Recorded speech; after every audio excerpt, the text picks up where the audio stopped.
ফাঁকি ও ফাঁকির ভাষা মানুষকে বুঝতে দেয় যে এই থকে থাকো।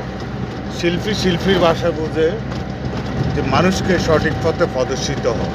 বাউল শিল্পী যারা গানের মাধ্যমে মানুষকে বুঝিয়ে যায় ইসলাম এবং ধর্মের এবং আল্লাহ রাসূলের বাণী অথবা আল্লাহ রাসূলের সঠিক পথ প্রদর্শিত হওয়ার জন্য মানুষকে উপদেশ দিয়ে যায় তাদের কণ্ঠের মাধ্যমে।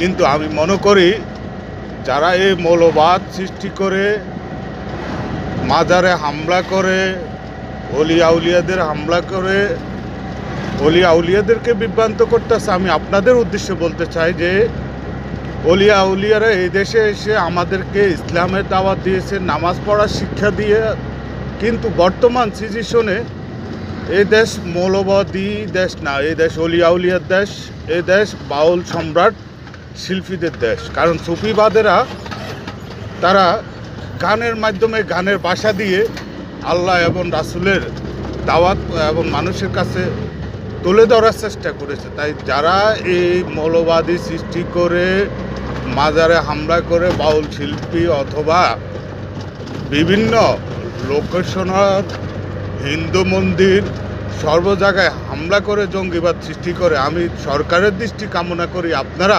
তাদেরকে প্রতিহত করার চেষ্টা করেন।